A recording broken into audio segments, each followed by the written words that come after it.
This week on the show. How to survive one of the planet's longest lockdowns. We decided to start looking at how we're going to survive, how we're going to keep our staff engaged, how we're going to create revenue. The island with pride of place in LGBT history.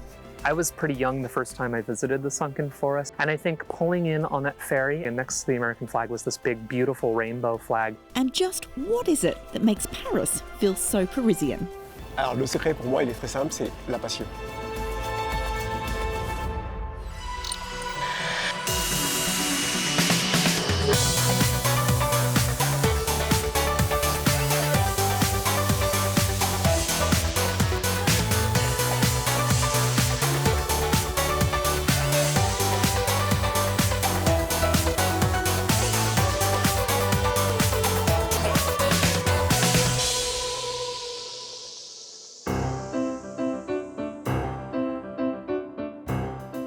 I've returned to my home city of Melbourne after a long time away during the COVID crisis.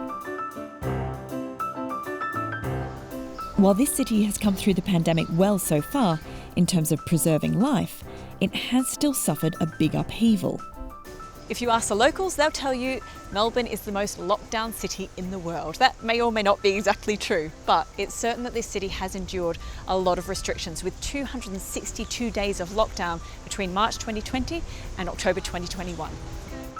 And one of the things hardest hit was its internationally renowned food scene. But I'd heard that among the challenges they faced, industry here was adapting and evolving. Melbourne's food scene is really unique. I think it's because we are so isolated down here in the bottom of the planet. We've had to actually do it ourselves. But we're also the product of every different nation in the world, which has come here over the last couple of 100 years and set up shop here. Without the footfall of the city workers during the pandemic, Melbourne's city centre restaurants in particular suffered. But in the suburbs of Melbourne, the opposite was happening. Like people were able to walk to their local takeaway, or restaurants were turned into enotecas and delis.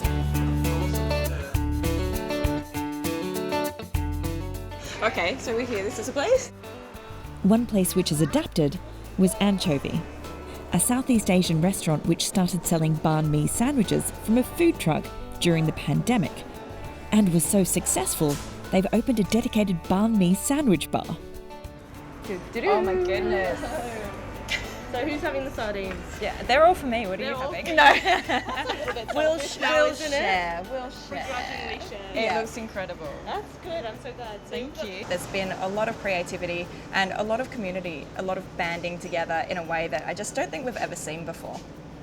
People sort of went back to basics, but then just elevated those basics. So if you look at this sausage, for example, that's not just something that's been bought or made by a butcher. They make this in-house, they age their meats, they use all the herbs and spices. So you're essentially getting a restaurant dish between bread. So there's still the character, there's still the heritage in something like a sandwich or a banh mi, but you get a really holistic experience of a chef's skill. This is Lygon Street. It's also known as Melbourne's Little Italy. It's known for restaurants like this that are busy 24/7. And on the face of it, it looks like it's really bounced back after the pandemic. There's people everywhere eating, drinking, enjoying themselves. But if you look a little bit closer, you see things like this, where half of this restaurant is now closed because there still aren't enough customers and not enough staff. But Melbourne has also seen a huge amount of creativity from those in its restaurant scene, adapting to the problems they faced. People like Shane Delia, who is a much loved chef in Melbourne. He has a restaurant called Maha and several other venues. He saw a massive opportunity in lockdown because the fine dining restaurants were finding it really hard to pivot into takeaway. I remember sitting with my wife on the couch thinking, we're done. We're going to have to hand back the keys to the house, and I don't even know how we're going to survive. I mean, we employ 110 staff. They've all got partners, they've all got kids, they've got friends. So the extended network is huge, and the impact on them was something that was really, a heavy weight for me to carry.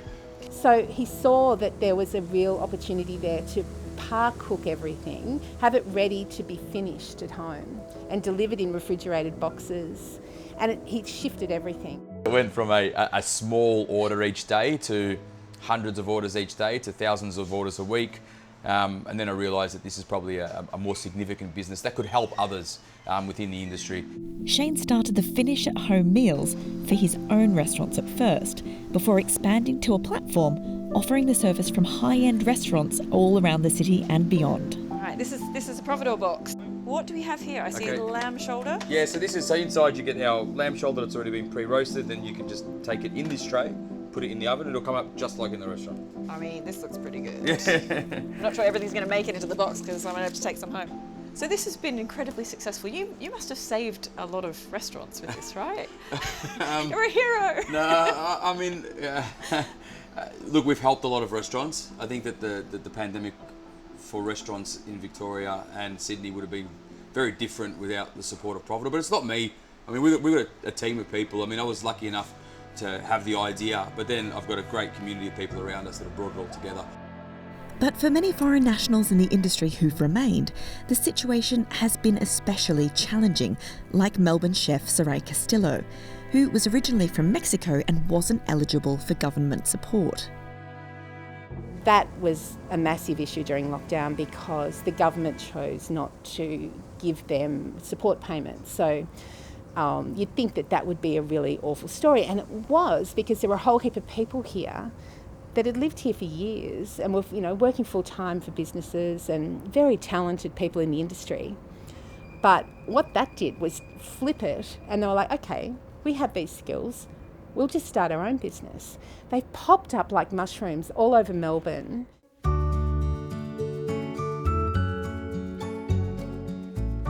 With established restaurant Movida, she started a delivery menu which then grew into a food venue of its own. So yeah, we were not getting any support. It was like, if you have no money, if you have no savings, you're like, do whatever you can. For me it was good because it was like a good opportunity, like to show my food, to show my recipes, to show my cooking, and it was great. And yeah, I never expected. I was like, what is gonna happen now? So it was like bittersweet, but it was good at the end. So it seems like, the phrase, when life gives you lemons, you make lemonade. You made lemonade. And guacamole, I did. And guacamole. And guacamole.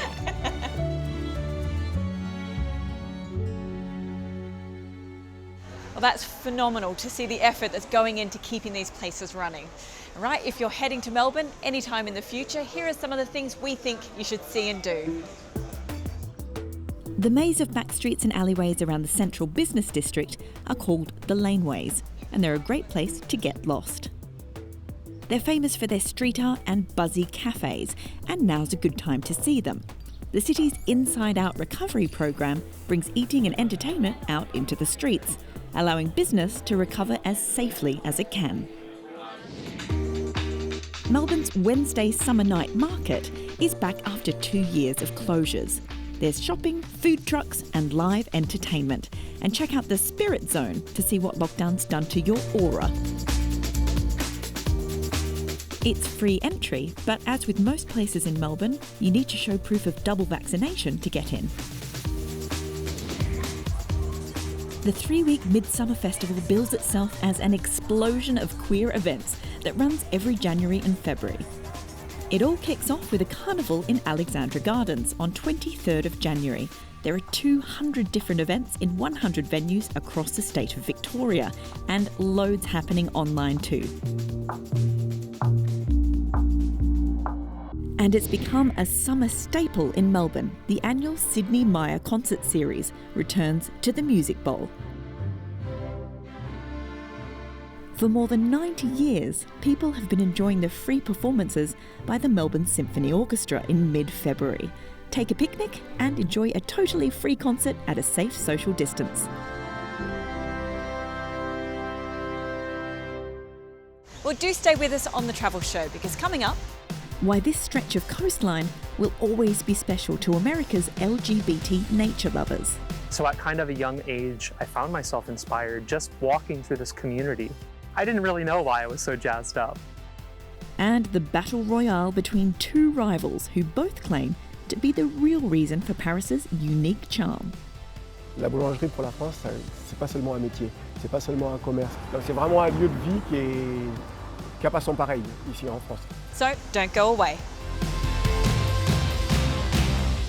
We're off to the US, where around 50 miles or so from the heart of New York City is a little-known national park called Fire Island.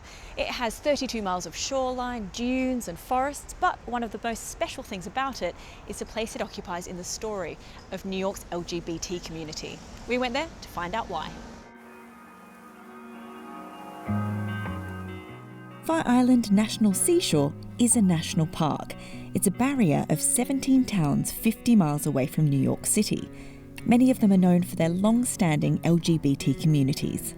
The sunken forest is a globally rare ecosystem. It's a very uncommon habitat. It's the fact that those holly trees are growing as close to the ocean and in such high density as they do right here that makes this place unique. The forest sits behind 2 dunes, making it appear to be below sea level.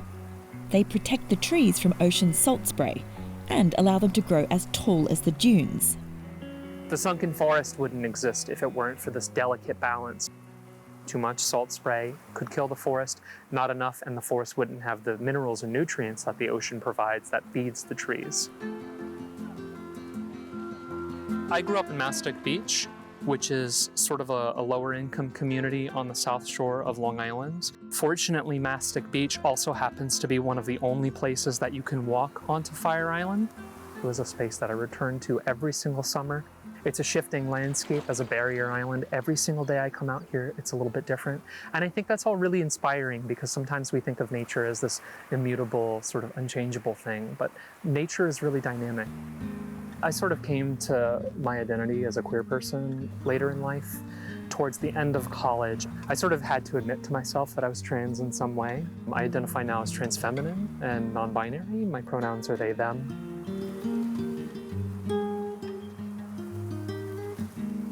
So at kind of a young age, I found myself inspired just walking through this community. I didn't really know why I was so jazzed up. I knew about the LGBT history. Before homosexuality was decriminalised, living an openly gay life was difficult in some states. Isolated towns like Cherry Grove became safe havens for America's marginalised LGBT communities.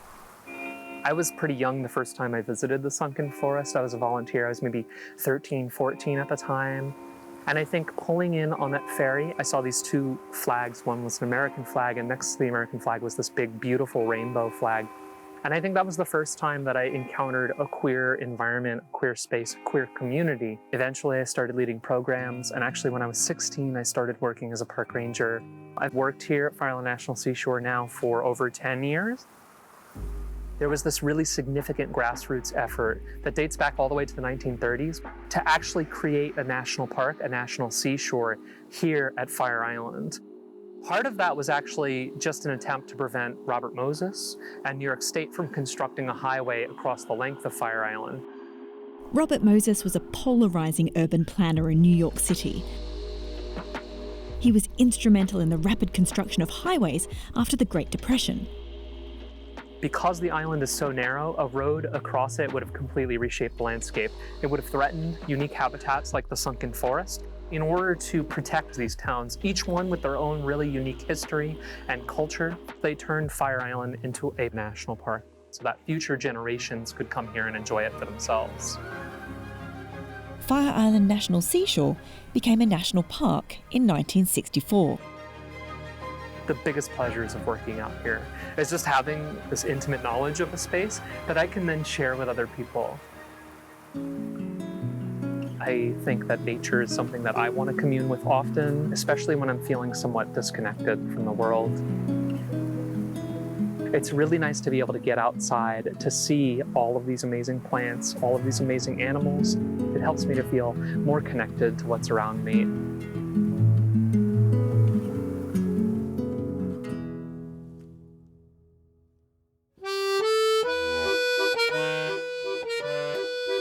Now, Paris is a city that's rightly proud of its traditional image, but battle lines are being drawn over what truly makes it look and feel so uniquely Parisian.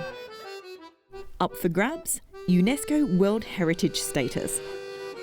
So will it be the crusty baguette or those distinctive blue-grey zinc rooftops that will triumph? We sent Emmeline Ziggy-Nkosi to watch two rivals slug it out for the honours.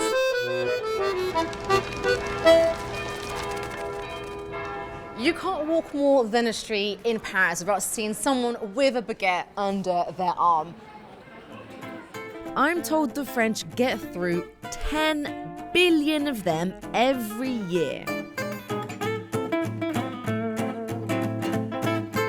It's no wonder then that the quality of the humble breadstick is taken so seriously, there's even an annual competition to be named the best baguette in Paris. There's that one there. That looks good. And this place has won the award twice.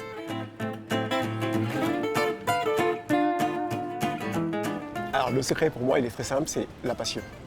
On va toujours se remettre en question. On se remet en question, on regarde comment on peut rectifier, comment on peut améliorer. Quand on est passionné, je pense qu'on peut vraiment réussir dans ce métier. Law states a traditional baguette has to be made by hand with only 4 ingredients: water, salt, flour and yeast, and sold in the same place it's made.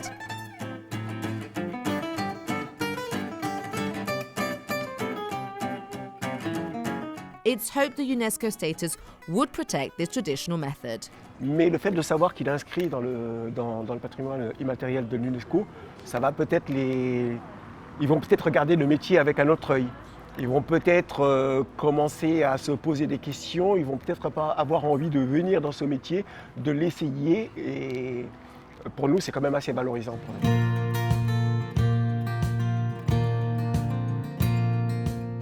La boulangerie pour la France, c'est pas seulement un métier, c'est pas seulement un commerce, c'est pas un endroit où on vient pour acheter que son pain. C'est vraiment un lieu de vie dans lequel on vient pour échanger. Donc c'est vraiment un lieu de vie qui n'a pas son pareil ici en France. Il ne peut pas prendre du pain qui a été fabriqué en Chine pour le relocaliser ici. C'est vraiment un commerce local.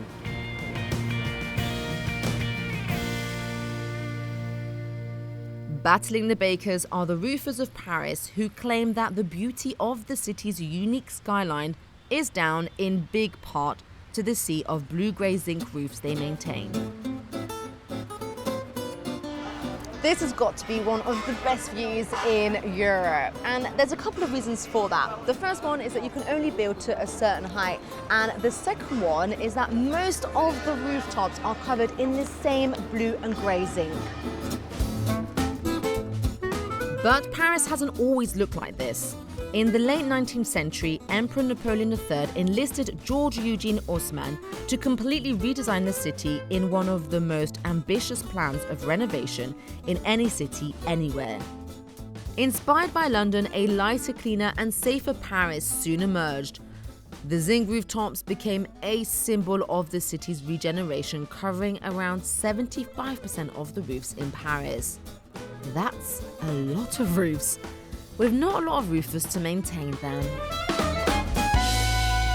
Now, several years since we tried to win this candidature, because it's very important to save the roofs of Paris, because each 50 or 60 years you have to change the zinc.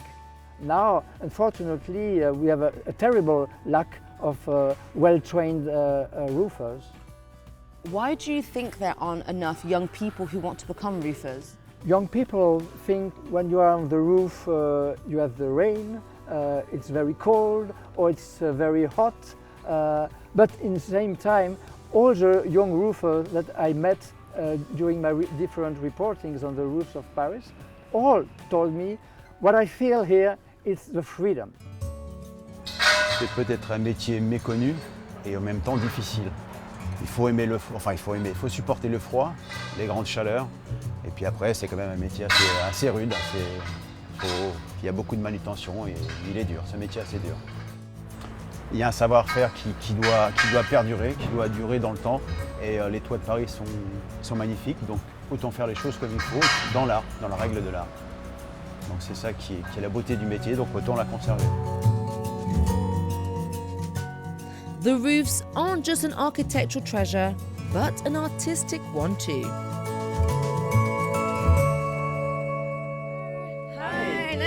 Nice to meet you. Emeline. During lockdown, Raphael started taking candid photos from the roof of his building. His account quickly went viral. What a view. It's fantastic that you kind of, from this lockdown, you've been able to just build this huge Instagram following of the rooftops. Did you expect that to happen? What was that like? Not at all. I think it's like a different kind of pictures because everyone has seen like the Eiffel Tower taken from the ground, and this time it's like Paris from above, which is unusual. And especially during the lockdown, everyone wanted to escape. You know, people started to take pictures from their windows. Sometimes they managed to go on the roof of their buildings. So there really was a need to take like some fresh air and be free from your apartment. So that's why I think these pictures, they spoke to a lot of people. Oh, you want me to go straight in? You're not even going to show me? Okay, let's do it. Like, Let's do it. Let's do it. Okay. So you don't want the Eiffel Tower alone because that can be a bit boring. Here. Might be good if I know where the shutter is, right? It's fine. Okay. Are you taking the clouds in pictures? Is that bad? I was thinking the sky is so blue. It is. Fantastic. You do you. It's you're the artist. Right. Okay. So it's basically called Skyline, i.e., just the sky. I would buy this. You would buy this? I mean, have you seen this? It's not straight at all. So maybe In the end, the Ministry of Culture decided the bakers should be nominated for intangible heritage status. UNESCO will make a final decision by the end of this year. The roofers say they'll continue their fight for recognition.